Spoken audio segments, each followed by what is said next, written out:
Renungan Pagi, Christ Triumphant atau Kristus yang Menang oleh Ellen G. White, 1 Juli 2025. Mari kita berdoa.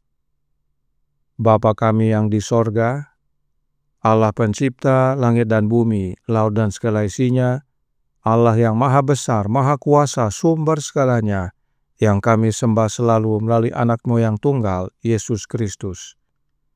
Terpujilah Yesus, anak Allah yang maha tinggi, yang adalah pencipta dan penebus kami. Pada pagi hari ini kami bersyukur boleh bangun dan berbakti, dan sebagaimana membaca dan mendengarkan nasihat firman-Mu, kiranya teladan Yesus menjadi bagian kami untuk berdoa terus-menerus agar dapat menang melawan setiap godaan setan. Beserta kami sepanjang perbaktian ini, kehendak-Mu yang jadi. Ampun kami akan dosa dan salah, karena kami berdoa hanya dalam nama anak Allah yang tunggal, Yesus Kristus, yang adalah Tuhan dan Juru Selamat kami. Amin.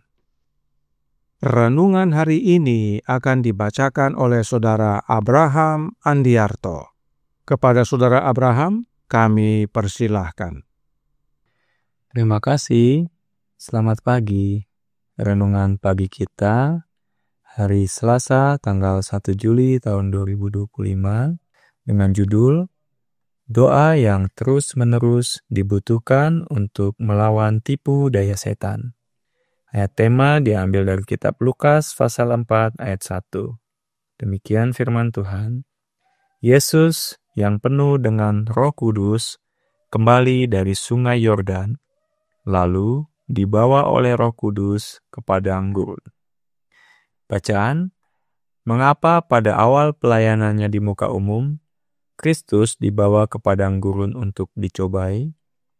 Roh Kuduslah yang menuntunnya ke sana, dan dia pergi, bukan demi dirinya sendiri, tetapi demi kita, untuk menang bagi kita.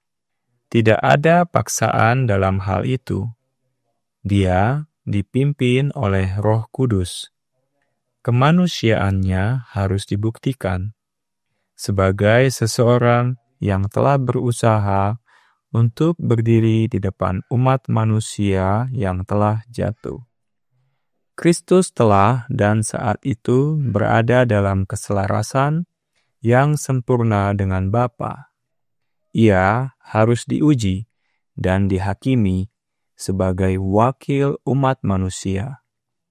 Ia dituntun oleh Roh ke padang gurun untuk menghadapi musuh dalam perjumpaan pribadi, untuk menggulingkan dia yang mengaku sebagai kepala kerajaan dunia. Kristus berpuasa di padang belantara, namun ia tidak merasakan lapar. Terlibat dalam doa yang terus-menerus kepada Bapanya untuk persiapan melawan musuh. Kristus tidak merasakan rasa sakit akibat lapar. Ia menghabiskan waktu dalam doa yang sungguh-sungguh, tertutup bersama Allah, seolah-olah ia berada di hadirat Bapanya. Ia mencari kekuatan untuk menghadapi musuh, untuk kepastian bahwa ia akan menerima kasih karunia untuk melaksanakan semua yang telah ia lakukan demi umat manusia. Pikiran tentang peperangan di hadapannya membuatnya tidak menyadari semua hal lainnya, dan jiwanya diberi makan dengan roti kehidupan. Sama seperti hari ini jiwa-jiwa yang tergoda akan diberi makan yang datang kepada Allah untuk meminta pertolongan. Ia memakan kebenaran yang akan ia berikan kepada orang-orang sebagai kuasa untuk melepaskan mereka dari godaan setan. Ia melihat hancurnya kuasa setan atas orang-orang yang jatuh dan tergoda. Ia melihat dirinya menyembuhkan orang sakit, menghibur orang yang tak berpengharapan, menyemangati yang putus asa, dan memberitakan Injil kepada orang miskin, melakukan pekerjaan yang telah Allah tetapkan baginya. Dan dia tidak merasakan rasa lapar sampai 40 hari puasanya berakhir. Kristus berada di padang gurun. Binatang buas adalah satu-satunya sahabatnya, dan segala sesuatu di sekelilingnya berusaha membuatnya menyadari kemanusiaannya. Tiba-tiba, seorang malaikat muncul di hadapannya. Tampaknya salah satu malaikat yang belum lama ia lihat dan menyapanya dengan kata-kata, "Jika engkau anak Allah, suruhlah batu ini menjadi roti." Jika engkau anak Allah, di sini adalah sindiran ketidakpercayaan. Kata-kata itu menusuk dengan kepahitan dalam pikirannya setan. Dalam nada suaranya ada ekspresi ketidakpercayaan yang mendalam. Dikutip dari Letter 159 tahun 1903. Demikian renungan pagi kita. Semoga Tuhan Yesus memberkati kita semuanya. Terima kasih. Selamat pagi. Terima kasih atas penata layanan Saudara Abraham. Tuhan Yesus memberkati. Selamat pagi saudaraku dalam Tuhan. Alkitab berkata dalam Matius 3 ayat 16 dan 17 yang berbunyi, "Sesudah dibaptis, Yesus segera keluar dari air, dan pada waktu itu juga langit terbuka, dan ia melihat Roh Allah seperti burung merpati turun ke atasnya.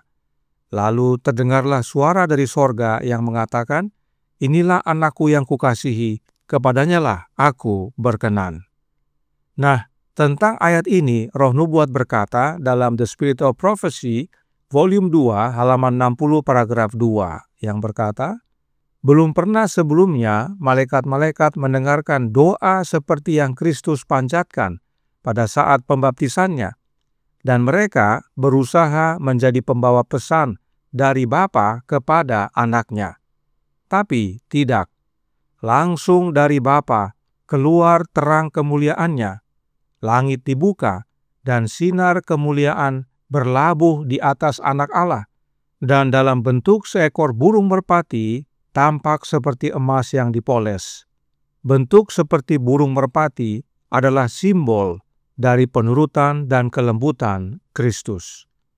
Jelas, langsung dari Bapa keluar terang kemuliaan Bapa, dan sinar atau terang kemuliaan Bapa itu turun ke atas Yesus dalam bentuk seperti burung merpati yang disebut Roh Allah. Jadi, Roh Allah yang turun ke atas Yesus sesudah pembaptisannya bukanlah oknum lain atau pribadi yang lain, sebagaimana doktrin Trinitas ajarkan, tetapi terang yang keluar dari Bapa adalah rohnya Bapa. Oleh rohnya, Bapa tinggal di dalam Yesus dan Yesus di dalam Bapa. Dan dengan jelas Nyonya White menuliskan bahwa bentuk seperti burung merpati tersebut adalah simbol dari penurutan dan kelembutan Yesus. Burung merpati itu adalah simbol karakter Kristus, bukan oknum Allah Roh.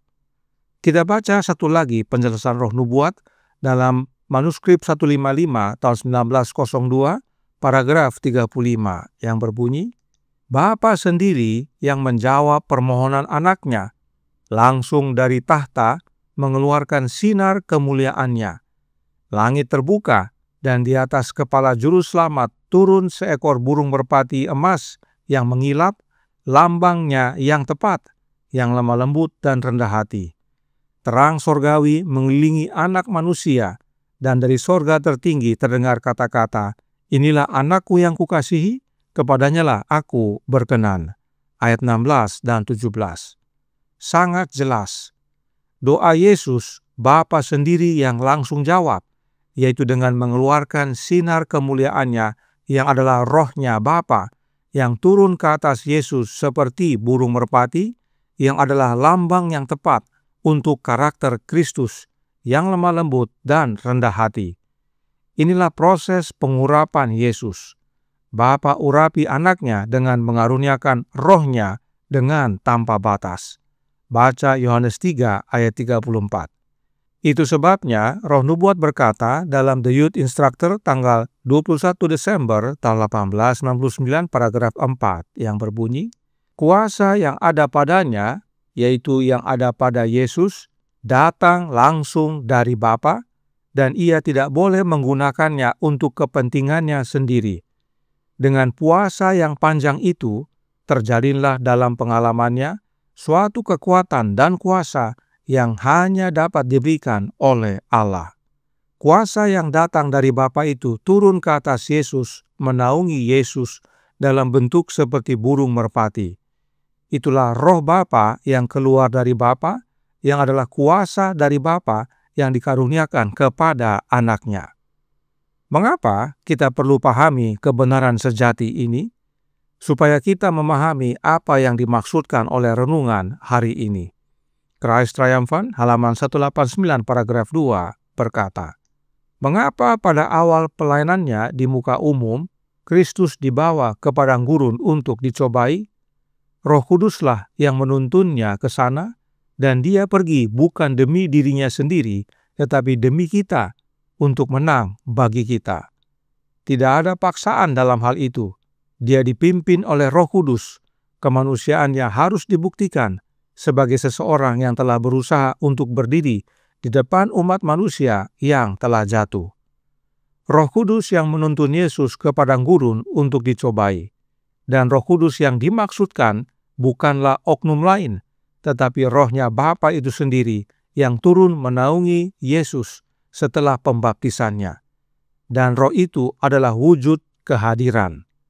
Daud berkata dalam Mazmur 51 ayat 13 yang berbunyi, janganlah membuang aku dari hadapanmu, dan janganlah mengambil rohmu yang kudus daripadaku. Menerima rohnya Bapa sama dengan menerima kehadiran Bapa. Oleh sebab itu, renungan hari ini berkata dalam Christ Triumphant, halaman 189 paragraf 4. Kristus berpuasa di padang belantara, namun ia tidak merasakan lapar. Terlibat dalam doa yang terus-menerus kepada Bapanya. Untuk persiapan melawan musuh, Kristus tidak merasakan rasa sakit akibat lapar. Ia menghabiskan waktu dalam doa yang sungguh-sungguh tertutup bersama Allah, seolah-olah ia berada di hadirat Bapanya. Ia mencari kekuatan untuk menghadapi musuh, untuk kepastian bahwa ia akan menerima kasih karunia untuk melaksanakan semua yang telah ia lakukan demi umat manusia. Yesus bukan berdoa kepada Allah Trinitas. Yesus berdoa kepada Bapanya. Yesus tertutup bersama Allah yang adalah Bapanya, seolah-olah berada di hadirat Bapanya. Dalam tulisan lainnya dikatakan, manuskrip 22 tahun 1905 paragraf 9, ketika Yesus memasuki padang gurun, ia ditutup oleh kemuliaan Bapa. Terserap dalam persekutuan dengan Allah, ia diangkat mengatasi kelemahan manusia. Namun, kemuliaan itu terangkat, dan ia dibiarkan berjuang melawan godaan. Godaan itu menekannya setiap saat. Alamiah manusianya menyusut dari pertentangan yang menantinya. Selama 40 hari ia berpuasa dan berdoa. Kemuliaan Bapa sama dengan rohnya Bapa yang turun seperti burung merpati tadi. Yesus dinaungi oleh rohnya Bapa, dan Yesus diangkat mengatasi kelemahan manusia. Tetapi, begitu kemuliaan Bapa diangkat, Yesus menghadapi godaan si jahat sendirian. Oleh sebab itu, selama 40 hari, Yesus berpuasa dan berdoa, karena itulah yang melindungi Yesus dari segala tipu daya setan. Karenanya, teladan Yesus menjadi bagian kita. Kita harus terus berdoa kepada Yesus terus-menerus, kapan saja, di mana saja, dalam hati atau bersuara, agar dapat melawan tipu daya setan yang melanda hidup kita dengan bertubi-tubi dan dengan licik serta lihai. Nah, bedanya, Yesus tidak tinggalkan kita, Yesus sertai kita oleh kehadiran Roh-Nya. Sebab Yesus telah menang melawan setan, dan karenanya bersama Yesus kita pasti menang. Karenanya, terimalah Roh Kristus, maka kita menang sebagaimana Yesus menang. Tuhan memberkati, saya bawa dalam nama Yesus. Amin. Mari kita berdoa. Bapa kami yang di sorga, Allah pencipta langit dan bumi, laut dan segala isinya, Allah yang maha besar, maha kuasa, sumber segalanya, yang kami sembah selalu melalui anak-Mu yang tunggal, Yesus Kristus. Terima kasih atas kebenaran vital pada pagi hari ini. Sebagaimana Kristus menang melawan setan oleh berdoa terus-menerus kepada Engkau ya Bapa, demikian juga kami seharusnya dengan tekun berdoa terus-menerus kepada anak-Mu, sehingga tidak hanya kehadirannya dalam hati kami menjadi kuasa untuk melawan setan, tetapi kami pun terlindungi dari setiap tipu daya setan yang melanda kehidupan kami. Karenanya tolong kami ya Bapa, karuniakanlah roh anak-Mu dalam hidup ini, sebab hanya dengan menerima kehadiran Kristus dalam hati kami, oleh kehadiran Roh-Nya, maka kami menjadi pemenang sebagaimana Yesus menang. Beserta kami sepanjang hari ini kehendak-Mu yang jadi, ampun kami akan dosa dan salah, karena kami berdoa hanya dalam nama Anak Allah yang tunggal, Yesus Kristus, yang adalah Tuhan dan Juru Selamat kami. Amin.